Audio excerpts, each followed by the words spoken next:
안녕하세요. 저는 결혼 3년 차에 접어드는 맞벌이 부부입니다. 호의가 계속되면 권리인 줄 안다는 말이 있죠. 저는 저의 짧은 결혼 생활 동안 그게 어떤 말인지 온몸으로 깨닫게 되었습니다.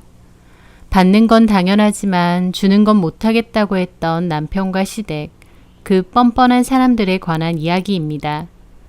결혼 전 남편과는 3년 정도 연애를 했었습니다. 그때 당시 남친이었던 남편은 본가에서 회사 출퇴근을 하다가 어느 순간 회사 근처에 방을 구해서 독립을 하더라고요. 시댁이 멀리 살아서 출퇴근 때문에 혼자 사는 건 아니었습니다. 남친의 본가가 그렇게 멀지도 않았고 오히려 회사에서도 가까운 편이었거든요. 저도 당연히 남친의 자취방에 놀러 간 적이 많았는데 갈 때마다 청소도 잘 안 되어 있고 재활용품도 잘 버리지 않아 거실에 잔뜩 쌓여 있었어요. 한마디로 집안 관리가 전혀 되지 않았던 거죠. 게다가 회사 근처 오피스텔이다 보니 매달 나가는 월세도 적지 않았습니다. 식비도 거의 시켜 먹거나 사와서 먹으니까 많이 들어갔고요. 저는 결혼도 생각이 있었기에 그런 부분이 염려가 되어서 말했었죠. 본가에서 부모님이랑 같이 살면 생활비도 아낄 수 있고 집안일도 어느 정도 부모님이 해주실 텐데 왜 굳이 나와서 돈 쓰고 불편하게 사느냐고요. 그랬더니 남친은 부모님께 간섭받기 싫다고 혼자 사는 게 편해서 자취를 시작한 거라고 했습니다. 남친은 부모님이랑 별로 친하지도 않고 부모님이 잔소리가 많아 같이 있으면 답답하대요. 그래서 이렇게 혼자 사는 것이 훨씬 편하다고 했습니다. 그때 당시 남친은 본가에 가는 일이 거의 없었어요. 연락도 특별한 일이 아니면 안 했고요. 명절이나 부모님 생신 때는 갈 때도 있지만 안 갈 때도 더 많았어요. 가봤자 얼굴만 비추고 금방 오는 것 같았죠. 저희 집은 명절이 되면 친척들이 다 큰 집에 모여서 밥도 먹고 시간도 보내는 일이 많았어요. 그래서 저도 사촌 동생들하고도 친하게 지내고요. 하지만 그럴 때 남친에게 전화를 하면 본가에 가기 싫다고 혼자서 자취방에서 게임을 하면서 시간을 보낼 때도 많았죠. 친척들과 왕래가 많아서 그게 자연스러웠던 저는 오히려 남친이 참 특이하다고 생각했어요. 반면 남친은 저희 집이 서로 사이가 좋은 게 신기하다고 했고요. 어쨌든 남친은 결혼 전 자기 부모님들에게도 참 무심한 사람이었습니다. 귀찮고 시끄러운 건 딱 질색이라는 말을 잘 하면서요. 가족들하고도 그렇다 보니 친척들하고도 당연히 왕래가 거의 없었죠. 집안마다 분위기가 다르니 그냥 그렇구나 생각했습니다. 그러다가 연애를 끝으로 남친과 결혼 이야기가 오갔어요. 그때 이모님과 외삼촌 등 예비 시어머니 친척분들에게 인사를 드렸습니다. 마침 외할머니 생신이기도 해서 오랜만에 친척들이 다 모인다고 했는데 그 자리에 저를 부르신 거였죠.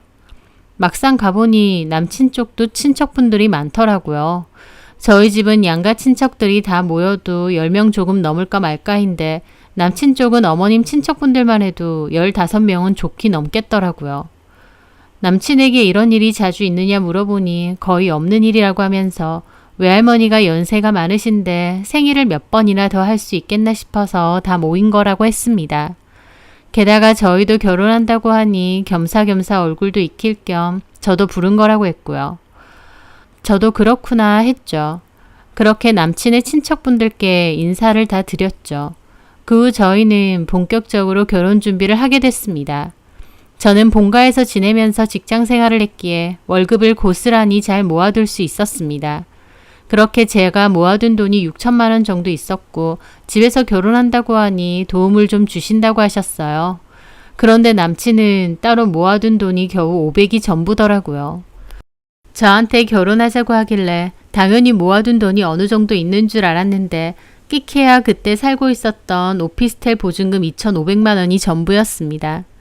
시댁에서는 저희 결혼할 때 2천만 원을 지원해 주신다고 하셨기 때문에 남친 쪽에 세울 수 있는 결혼 자금은 다 합치면 5천만 원 정도였습니다. 저는 원래 제가 모은 돈 6천에 친정 부모님 도움까지 받으려고 했는데요. 남편 쪽에선 다 합쳐도 5천이라고 하길래 친정 부모님 도움은 받지 않기로 했습니다. 그래도 제가 1,000만 원이나 더 많은 거니까요. 그렇게 제 돈과 남친 돈을 합치고 거기에 신혼부부 대출을 더 받아서 빌라 계약을 하게 되었습니다. 나중에 이사갈 계획도 있었기에 혼수도 적당한 선에서 가성비 있게 맞춰서 넣었고요. 별도로 예단이나 혼수는 생략하기로 했었지만 제가 시댁 식구분들과 친척분들께 한복과 정장을 제 돈으로 맞춰드리기로 했습니다. 인원수가 워낙 많다 보니 생각보다 비용이 훨씬 많아지긴 했습니다. 좀 부담스럽긴 했어요. 하지만 시댁에서 없는 형편에 2천만 원 해주신 거다 보니 그에 대한 보답으로 저도 나름 준비를 한 거였죠. 그렇게 그 남자와 저는 여유롭지는 않게 시작을 했습니다. 그래도 초반에는 참 좋았어요. 사랑하는 사람과 매일같이 눈을 뜨고 하루를 공유하고 같이 보낸다는 게 재밌기도 하고 좋더라고요. 주말에는 가까운 곳에도 놀러 가고 퇴근 후에는 집에서 맛있는 것도 해먹고 밤 데이트도 즐겼죠. 그렇게 알콩달콩 재미있게 잘 지낼 무렵이었습니다. 결혼 생활 반년 정도 지났을 때 즈음부터 남편은 좀 달라진 부분이 있었어요. 갑자기 시댁을 엄청 챙기기 시작한 거였죠. 결혼하면 효자 된다는 말도 있는데 그게 제 남편이 될 줄은 몰랐습니다. 왜냐면 결혼 전만 해도 부모님과 왕래는커녕 연락조차도 귀찮다고 거의 안 했던 사람이니까요. 그런데 결혼하고 철이 든 건지 아니면 갑자기 부모님이 안쓰러워진 건지 모르겠는데 못해도 2주에 한 번은 주말마다 부모님을 뵈러 가자고 했습니다. 이제라도 잘해야 되겠다고 결심했다면서요. 그렇게 시댁을 엄청 자주 드나들게 되었는데 갑자기 달라진 남편 그리고 시댁과의 왕래가 확 늘어나니 저도 솔직히 조금은 스트레스를 받았죠. 저도 일을 하다 보니 주말에는 쉬고 싶은데 2주에 한 번이면 제 입장에선 적은 횟수가 아니었거든요. 하지만 그래도 좋게 이해했습니다. 결혼하면 철든다는 말도 있는데 여태까지 안 하던 효도를 이제 하려나 보다 정도로 생각했고 그래서 남편이 하자는 대로 다 맞춰주었죠. 시댁도 자주 갔고 시부모님께 용돈도 틈틈이 드렸어요. 필요한 게 있으면 사드린 적도 많고요. 그리고 신우에게도 이런저런 선물을 챙겨줬죠. 신우는 대학생이었는데 어린 대학생이다 보니 이래저래 들어가는 돈도 많고 갖고 싶은 것도 한창 많은 것 같았습니다. 저도 처음엔 동생 같은 기분으로 용돈도 챙겨주고 선물도 챙겨주고 했었는데요. 그게 점차 시간이 흐르면서 시어머니는 대놓고 신우를 챙겨주길 바라시더라고요. 게다가 신우도 제가 용돈 주고 밥 사주고 선물 주고 하다 보니 어느 순간 그걸 고맙게 생각하는 게 아니라 당연하게 생각하는 겁니다. 자기가 뭐 먹고 싶다면서 쇼핑몰 주소 보내면서 배송 보내달라고 한다던가 대놓고 용돈 좀 주면 안 되냐고 하고 그런 식으로 대놓고 요구하는 게 점차 늘어갔습니다. 심지어 시어머니마저 신우가 뭐 필요하다고 하면 새언니한테 사달라고 하든가 하실 때가 있을 정도로요. 그런 일이 잦아지니 저도 좀 스트레스였어요. 게다가 신우 태도도 참 얄미웠죠. 뭔가 사달라고 할 때나 용돈 달라고 할 땐 애교 부리고 친한 척 들러붙고 그랬는데 그럴 때를 제외하고는 시댁에 가도 방에서 잘 나오지도 않았거든요. 어쩌다 나와 있어도 인사도 제대로 없이 그냥 핸드폰만 내내 보고 있고요. 솔직히 평소에도 친하게 굴고 살갑게 굴었으면 남편 동생이니까 내 동생이기도 하다라고 생각하고 더 잘 챙겨줄 수도 있었겠죠. 하지만 자기 필요할 때만 알랑방구를 끼니까 얄밉기도 하고 또 한편으론 나를 만만하게 보나? 라는 생각까지 들더라고요. 나이 차이가 10살이나 나는데 지 필요할 때만 들러붙고 아닐 땐 철저히 쌩까고 인사도 안 하고 제가 필요해서 하는 연락에는 답장도 잘 안 할 정도였죠. 저는 속으로 참 밉상이다 싶어서 미운 마음도 점차 커져갔습니다. 한 번은 이런 얘기를 남편에게 한 적이 있었는데 남편도 대놓고 신우에게 몇 번 얘기한 적도 있었습니다. 새언니한테 태도가 그게 뭐냐고요. 그래봤자 그때뿐이고 바뀔 기미도 없더라고요. 신우는 자기 오빠한테 제가 뒷담을 했다고 저를 더 안 좋게 보고 사이도 안 좋아졌어요. 나중에는 용돈 받을 일도 그냥 남편에게 말하는 것 같았죠. 신우 입장에서도 저한테 받는 것보다 지네 오빠한테 받는 게 더 나은 것 같았습니다. 저한테 돈 나올 구석이 없으니까 그때부턴 더 대놓고 저를 쌩까더라고요. 하지만 저는 남편에게도 불만이었죠. 동생이 어리다고 해도 성인인데 돈이 모자라면 본인이 아르바이트를 해서 벌 수도 있는 거 아닌가요? 왜 당연히 돈을 줘야 되나 싶었습니다. 게다가 새언니한테도 무례하게 굴면 남편이라도 용돈 못 주겠다고 해야 되는데 오히려 제가 안 주니까 자기가 주겠다는 생각으로 덥석덥석 잘만 주더라고요. 남편 지가 버는 돈이라고 해도 결국 결혼했으니 부부 생활비로 같이 쓰는 돈인데 말이에요. 그런데 그것뿐만이 아니었습니다. 남편은 이제 나서서 자기 부모님께 정기적으로 용돈을 드리자고 하는 겁니다. 남편이나 제가 뭐 대단히 큰 돈을 버는 건 아니지만 시댁 형편에 여유가 없으니 그럴 수 있다는 생각도 있었어요. 시댁에 용돈을 드리는 것 자체는 저도 이해했는데요. 그런데 돈 문제일수록 공평하게 해야 된다는 생각에 우리 친정에도 똑같은 금액으로 용돈 드리자고 했습니다. 그렇잖아요. 자기 부모만 부모인가요? 그런데 남편은 제 말에 표정을 싹 굳히더라고요. 그러면서 장모님 장인어른은 두 분 다 일하시고 여유도 있으시잖아. 우리 집이랑 경제 상황이 아예 다르지. 그러는 겁니다. 시댁 쪽은 어머님은 평생 가정주부를 사셨고 아버님은 퇴직 후 작은 사무실에서 일하시거든요. 그 일도 정기적인 일은 아니고요. 그 집에선 아버님만 일을 하시는데 그 돈도 여유로운 편은 아니다 보니 시댁 형편이 넉넉한 건 아니었습니다. 아무리 그렇다고 대놓고 시부모님은 용돈 드리고 저희 부모님은 안 드리자니요. 저도 황당해서 그랬죠. 근데 자기나 나나 똑바로 맞벌이로 일하고 있는 거잖아. 시부모님 용돈은 매달 드리자고 하면서 우리 부모님한테는 안 드리자고 하는 게 말이 안 되잖아. 그럼 양가 부모님 사정을 고려해서 시댁은 50, 친정은 30만 원으로 하자 라고 했습니다. 제 딴에는 시댁 형편이 저희 집보다 좀 더 안 좋으니 차등으로 드리자는 거였습니다. 그런데 남편은 정색하면서 왜 그렇게 해야 되느냐고 따지더라고요. 장모님 장인어른은 경제적으로 여유도 있으시잖아. 처가댁에 30 보낼 여유가 있으면 차라리 합쳐서 우리 집에 80 보내는 게 맞는 거지. 장모님 장인어른이 형편이 어려우신 것도 아닌데 왜 굳이 처가댁까지 돈을 보내야 된다는 거야? 남편은 왜 저희 집까지 용돈을 드려야 되냐며 따졌고 도무지 대화가 안 되더라고요. 남편의 태도에 서운했던 저는 그날 남편과 큰 소리 내며 싸웠습니다. 저도 웬만한 부분은 남편이 하자는 대로 다 맞춰주고 살았어요. 하지만 이렇게 되니 저도 치사하고 더러워서라도 물러나기 싫더라고요. 그래서 시댁에 용돈을 주고 싶으면 무조건 우리 집도 보낼 거다라고 못 박아뒀습니다. 그랬더니 남편은 됐다며 용돈이고 뭐고 다 집어치우자고 성내더라고요. 그 일로 저도 생각이 많아졌습니다. 남편은 저희 집에서 뭔가 얻어먹거나 받는 걸 당연하게 생각하고 시댁에는 당연히 자기가 줘야 된다는 주의였어요. 그 전에도 시댁에 가게 되면 외식을 할 때가 많았는데요. 이럴 때 아주 자연스럽게 밥값은 저희가 다 냈습니다. 어쩌다 한번 모이는 것도 아니고 2주에 한 번이면 적은 횟수도 아닌데 그때마다 온 가족 밥값을 계산해야 되니 솔직히 부담스러운 것도 있었어요. 그렇다고 저렴하게 먹는 것도 아니었습니다.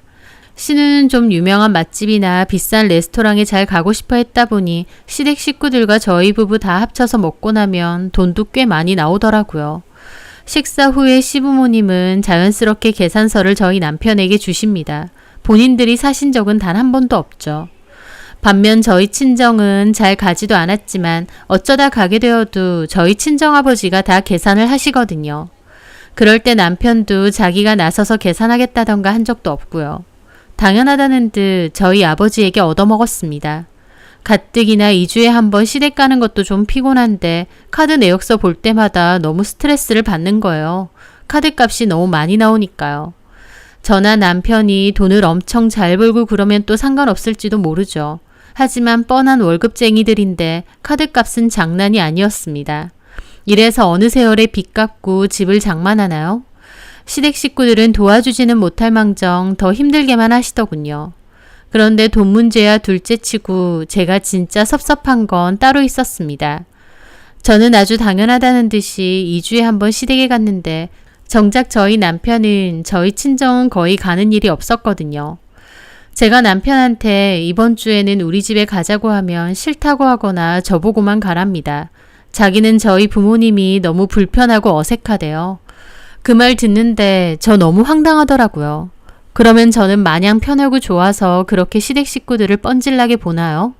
오히려 불편하고 어색한 건 제가 더 그렇죠. 그래도 결혼했고 며느리니까 나름 살갑게 모시려고 노력하는 건데 남편은 최소한의 노력조차 할 생각이 없더라고요. 초반에는 남편이 저희 부모님을 유독 어려워하길래 이해했습니다. 충분히 그럴 수 있다고 생각했고 시간이 해결해 줄 문제라고 생각해서 강요한 적도 없습니다. 그런데 이제 와서 보니 남편은 저한테만 자기 부모님에게 잘하기를 요구하고 본인은 조금의 노력도 하지 않더라고요. 저도 사람인데 이기적인 남편을 보며 점차 마음이 식어갔습니다. 심지어 저희 아버지 생신 때도 불참했어요. 남편이 이런저런 핑계를 대면서 안 가려고 하더라고요. 이미 기분이 상했던 저도 강하게 말했습니다. 선물 같은 거 준비는 내가 다 할 테니 당신은 자리에 참석해라. 그건 해야 된다고 말이죠. 남편도 짜증내며 어영부영 알겠다고 했는데 막상 아버지 생신이 다가오고 보니 또 가기 싫다고 저만 가라는 겁니다. 무슨 3살 애도 아니고 사회생활도 하는 사람이 처가댁 가기 싫다고 안 간다고 쌩 난리를 치더라고요. 저희 부모님이 잡아먹기라도 하나요?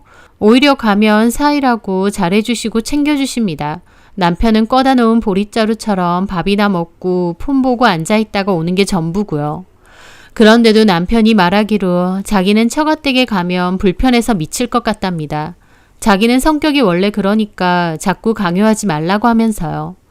그 이야기 듣고 기가 막혔던 저는 나는 마냥 편해서 시부모님 생신에 찾아가서 생일상 차려드리고 말동무 해드리고 그러느냐며 내가 너한테 우리 부모님 생신상 차려드리라 한 것도 아니고 고작 가서 밥 먹고 두어 시간 있다 오는 건데 그것조차도 하기 싫어서 이러는 거냐 따졌습니다. 하지만 남편은 자기 하기 싫은 건 곧 죽어도 못하는 성격이라고 우겨대더라고요. 그렇게 또다시 말다툼을 하게 됐는데 너무 답답하고 화가 났던 저는 잠시 집을 나와버렸어요. 머리를 좀 식히고 싶어서요. 밖에 나와 걸으면서 참 많은 생각이 들었습니다. 본인이 원하는 건 다 저에게 요구하면서 제가 바라는 건 자기 성격상 못하겠다고 버티는 저 남자.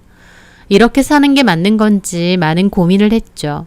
그렇게 밖에서 바람을 쐬며 이런저런 생각을 하다가 집에 들어가게 되었는데요. 남편은 그 와중에 제가 집을 나갔다며 신우에게 말했더라고요. 그 주에 시댁에 가서 밥을 먹는데 어머님이 저희 싸운 일에 대해 먼저 물어보시더라고요. 혜진이가 듣기로 너네 부부 싸웠다고 하던데 왜 싸운 거야? 그 말에 저는 남편이 신우에게 우리 싸운 얘기까지 했나 보다 싶었습니다. 그래서 말 나온 김에 서운한 걸 얘기하면서 이런 이유로 싸우게 되었다 말씀을 드렸죠. 저는 솔직히 어머님이 남편에게 너도 처가댁에 신경을 좀 써라 한마디 해주실 줄 알았습니다. 그런데 오히려 저한테 그런 건 강요하면 안 되지.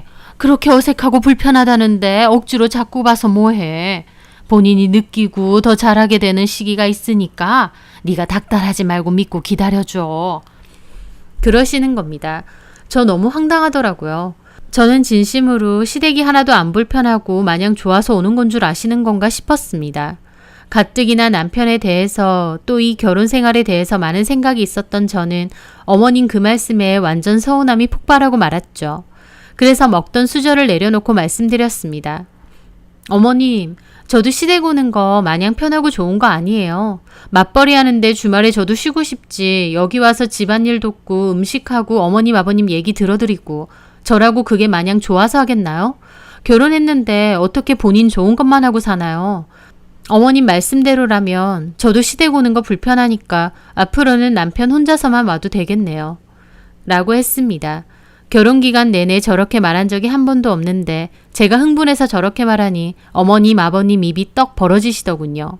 그러면서 아버님이 갑자기 역정을 내시는 겁니다. 너 그렇게 말하면 안 되지. 결혼할 때 우리 집에서 너네한테 2천만 원 해준 거 까먹었냐? 너네 친정에서는 아무것도 안 해줬잖아. 그러니까 너가 우리 집에 잘하는 건 당연한 거지. 하시는 겁니다. 너무 기가 막혀서 말문이 턱 막혔죠. 친정 부모님은 애초에 저 결혼할 때 도와주시려고 했었으나 서로 해오는 결혼 비용을 보니 저희 부모님이 안 도와주셔도 이미 제 쪽이 1,000만 원이나 더 많은 상태였습니다. 제가 혼자 모은 게 6천, 남편과 시부모님 돈을 합쳐도 5천이었으니까요. 그래서 일부러 친정 부모님께는 굳이 안 주셔도 된다고 했던 거였죠. 그런데 계산을 참 이상하게 하시더라고요. 저는 그 자리에서 돈 얘기까지 해버리면 진짜 막장으로 치닫는 것 같아서 할 말은 많았지만 그냥 입을 닫고 참았습니다. 그리고 집에 오자마자 남편에게 말했죠. 솔직히 너는 결혼하자고 해놓고 돈 하나도 안 모아놨고 너네 집 돈 얻는 것도 잘 알고 있었다. 그럼에도 좋아해서 그거 하나 보고 결혼까지 했고 결혼해서도 시부모님 챙기는 거, 신우 챙기는 것도 내 나름 할 만큼을 했다. 그리고 어머님, 아버님이 우리한테 이래저래 손 벌리시는 것도 그냥 모른 척 참고 있었는데 아버님은 속으로 저렇게 생각하시는지 꿈에도 몰랐다. 2천만 원 주셨다고 우리가 이렇게 하는 게 당연하다 생각하시는 거였냐. 고작 2천만 원 해주신 걸로 저렇게 나오실 것 같으면 그 돈 내가 당장 부모님께 달라고 해서 돌려드리겠다라고 했습니다. 그 일로 남편은 저더러 치사하고 더럽게 나온다고 했고 또 대판 싸우게 되었죠. 너네 친정이 잘 살면 뭐 얼마나 잘 산다고 유세 떠느냐부터 시작해서 크게 싸우게 되었어요. 그 일로 남편과 제 사이는 더욱 악화되기 시작했습니다. 서로 눈에 띄게 대화도 하지 않고 필요한 말만 했죠. 남편도 저한테 빈정이 상한 듯 행동했지만 그건 저 역시도 마찬가지였어요. 염치 없는 남편과 시댁 식구들에게 질릴 대로 질려버렸다고나 할까요? 그렇게 냉전 상태로 지내던 와중 결국 꾹꾹 눌러왔던 감정이 터져버릴 만한 일이 생기고 말았습니다. 바로 결혼 전에 외할머니 생신 때 다 같이 모였던 시어머니 쪽 친척분들이요. 처음으로 다 함께 가족여행을 가자고 하시는 겁니다. 저희 부부도 같이 가자고 하시고요. 큰 펜션 빌려서 다 같이 놀자고 하시던데 솔직히 저는 가기 싫죠. 남편하고 사이도 엄청 안 좋고 다 집안 어른분들인데 불편하기도 하고요. 남편에게는 자기 친척들이지만 저는 그렇지도 않아서 가뜩이나 불편하고 또 그중 저희 부부가 가장 막내일 텐데 솔직히 가면 시중도 제가 다 들어야 되는 거잖아요. 애초에 그러라고 오라는 것 같기도 했고요. 그래서 저는 남편에게 말했죠. 요즘 몸도 별로 안 좋고 친척 어른분들 가는 건데 나는 안 가고 싶다고요. 그랬더니 남편은 색 난리를 치더군요. 저희 시부모님은 교회분들이셔서 집에 제사가 없는데요. 그래서 명절에도 제사를 안 지내는데 대신 식사는 하기 때문에 음식 준비 같은 건 저도 다 합니다. 제사만 없을 뿐이에요. 그런데 남편은 갑자기 그 이야기를 꺼내면서 우리 집은 제사도 없는데 네가 시집와서 하는 게 뭐가 있었느냐고 하는 거예요. 친척들까지 다 모여서 가족여행 가는 게 자주 있는 일도 아닌데 이것도 안 할 것 같으면 차라리 이혼하자고까지 하면서요. 남편 입에서 이혼 소리가 나오는데 참 적반하장도 유분수다 싶었습니다. 왜냐면 저도 남편과 부부 사이가 안 좋고 갈등은 심했을지언정 이혼에 대해서는 거론을 안 했거든요. 그런데 막상 남편 입에서 이혼 소리가 나오니 저도 너무 화가 나더라고요. 저는 서운하고 화가 나서 내가 지금까지 시댁 행사에 빠진 적이 있었느냐고 따졌죠. 당신 집안은 제사만 없다 뿐이지 이런저런 집안 행사는 오히려 많은 편 아니냐. 게다가 2주에 한 번씩 만나서 식사 대접하고 어버이날이니 생신이니 시부모님 결혼기념일까지 다 챙겨드리고 명절 때도 제사만 없다 뿐이지 가서 음식하고 지내다 오는 건 똑같지 않느냐고 했습니다. 그러면서 말했죠. 왜 나한테만 자꾸 너네 부모한테 잘하라고 요구하느냐. 그러는 너는 우리 부모한테 뭘 했느냐라고요. 그랬더니 할 말이 없던 남편은 갑자기 이럴 거면 자기랑 왜 결혼했느냐 따지면서 이혼하고 끝내자 하더라고요. 지 분에 못 이겨서 이혼하자고 하는 거였죠. 사람이 너무 화가 나고 어이가 없으면 눈물도 안 나옵니다. 진짜 정 떨어지고 내가 지금까지 뭐하러 이 남자 식구들한테 잘하려고 노력했을까, 이 결혼 생활을 유지하려고 왜 혼자 아등바등했을까 회의감까지 들더군요. 그런데 한편으론 남편 입에서 이혼 소리가 나오니 머릿속은 차분해지기도 했습니다. 뭔가 명료해졌다고나 할까요? 그래, 이혼하면 그만이지. 애가 있는 것도 아니고 걸릴 것도 없다라는 생각이 들었거든요. 그래서 오히려 차분해진 기분으로 말했죠. 그래, 알았어. 그렇게 원한다면 이혼해 줄 테니까 이혼 서류 보내. 바로 도장 찍어 줄 테니까. 재산분할만 제대로 해서 바로 끝내자. 말 나온 김에 나는 우리 집에서 지낼게. 이혼 서류 작성해서 보내. 저는 그렇게 말하고 방으로 들어갔습니다. 그리고 캐리어를 꺼내 옷과 화장품을 챙기고 있었죠. 제가 바로 알겠다고 하고 짐을 꾸리고 있으니 남편은 그제야 아차 싶었는지 슬금슬금 들어오더군요. 자기가 화가 나서 홧김에 소린데 진짜 바로 이혼할 생각으로 짐부터 싸냐면서요. 그 말에 저도 코웃음 쳤죠. 나 당신이랑 살면서 참 어이없고 서운한 적 많았어. 그래도 입 밖으로 이혼 얘기 꺼낸 적 한 번도 없어. 근데 당신은 할 말 없으니 바로 이혼 얘기부터 꺼내네. 그래, 이혼하자. 내가 왜 이런 걸 다 참고 살아야 해? 당신 뭔가 대단한 착각하는 것 같다. 이혼하자고 하면 내가 잘못했다고 당신 하자는 대로 할 것 같았어? 내가 왜? 뭐가 아쉬워서? 이혼 좋아. 하자. 우리가 애가 있는 것도 아니고 뭐가 거리낄 게 있겠어. 그렇게 말하는데 오히려 말을 하면서 진짜 이 인간이랑 끝내야겠다는 확신이 드는 겁니다. 제 속에서 꾹꾹 참아왔던 이혼이라는 단어가 수면 위로 올라오니까 저도 확 터지게 된 거죠. 저는 바로 아빠한테 전화를 걸어서 데려와 달라고 말씀드렸습니다. 그리고 짐 마저 쌌죠. 남편은 옆에서 우물쭈물 하더라고요. 짐 다 싼 저는 바로 남편 지나쳐서 캐리어 들고 나가버렸습니다. 밑에 기다리시던 아빠는 무슨 일이냐며 놀라셨고 저는 가는 차 안에서 그간 있었던 일들을 다 말씀드렸어요. 그리고 친정에 가서는 엄마한테도 다 말씀드렸죠. 그런데 부모님께 얘기를 하다 보니 그동안 참았던 눈물이 터지더라고요. 결혼 생활 내내 아무리 서운하고 화가 나도 울지 않고 꾹 참고 살았습니다. 어찌됐든 제가 선택한 길이고 그 책임도 제 거라고 생각했으니까요. 하지만 이젠 다 끝이라는 생각이 드니까 그제서야 참았던 눈물이 막 쏟아졌습니다. 그리고 한바탕 울고 나니 속 시원하기도 하더라고요. 그렇게 다음날 남편은 친정에 찾아와서 저를 만나게 해달라며 싹싹 빌었습니다. 제가 바로 나가버리니 그제서야 아차 싶었던 모양이었죠. 하지만 저도 그렇고 저희 부모님 마음도 이미 싹 돌아선 후였습니다. 아빠는 문도 열어주지 않았고 이혼시킬 거니까 그런 줄 알라고 자네가 먼저 이혼하자고 했으니 그 말에 책임을 지라고 이혼 서류 준비해 오라고 하셨습니다. 남편은 그렇게 저희 집에 들어오지도 못하고 쫓겨났죠. 그 뒤로 또 찾아왔지만 역시나 저희 부모님은 문을 열어주지 않았습니다. 결혼 생활 도중에는 그렇게 오기 싫어했던 저희 집. 이혼하게 되고 발등에 불 떨어지니 잘만 오더라고요. 그 후 시어머니에게도 전화가 왔습니다. 저한테 그거 조금 서운하다고 이혼하자고 하냐면서 철없다고 뭐라고 하시길래 그냥 그렇게 생각하시라고 어머님이 뭐라고 생각하시든 중요치 않다고 말씀드렸습니다. 그 후 시아버지며 시누, 심지어는 이모님들한테까지 전화가 왔어요. 물론 저는 다 받지 않았고요. 다만 남편에게는 빨리 이혼 서류 보내고 정리하자고 연락을 했습니다. 남편은 일단 집으로 돌아와서 이야기하자고 하더라고요. 하지만 마음이 돌아서고 나니 남편 면상도 보고 싶지 않고 또 이런저런 얘기하기도 싫더라고요. 그저 서로 나눌 거에 대한 상의만 하고 끝내고 싶다는 마음뿐이었습니다. 한번 마음이 돌아서니 정말 꼴보기도 싫더라고요. 그렇게 제가 강경하게 이혼을 요구하니 남편 쪽에서도 결국 알겠다고 협의 이혼하자고 했습니다. 현재 살고 있는 집 다시 내놓고 돈 나눠서 끝내기로 합의를 했어요. 남편은 마지막으로 저에게 한 번만 더 생각해 보라고 너무 성급한 거 아니냐, 후회 안 할 자신 있느냐 하더라고요. 지가 먼저 이혼하자고 할 땐 언제고 제가 막상 이혼한다고 하니 저러는 겁니다. 그래서 저는 단호하게 말했습니다. 지난 결혼 생활 동안 생각은 수도 없이 많이 했다. 참아보고 합리화도 해보고 이해하려고도 했다. 나는 내 나름 이 결혼 생활을 유지하기 위해 여러 가지 생각과 노력을 해왔다고. 그런데 우리는 이미 어긋나 있고 서로에게 불만도 너무 많은 상태라고. 이런 결혼 생활을 하는 건 무의미하다고 말이죠. 제가 강경하게 나오니 남편도 더 이상은 말하지 않더라고요.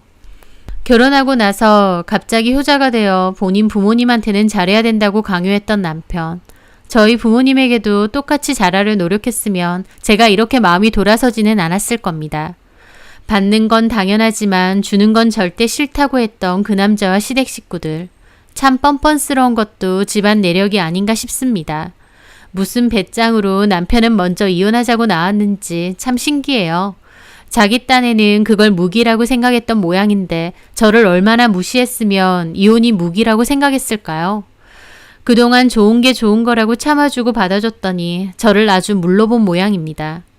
질릴 대로 질린 저는 이제 그 남자 반품하고 다시 제 삶을 살려고 합니다. 정 떨어지는 것만큼 무서운 게 없다던데 제가 생각해도 놀랄 만큼 남편에 대한 정이 하나도 없네요. 조속히 이혼이 잘 마무리되었으면 합니다. 그리고 앞으로는 좀 더 저를 위한 삶이 어떤 건지 고민하며 살고 싶네요. 제 사연 들어주셔서 감사합니다.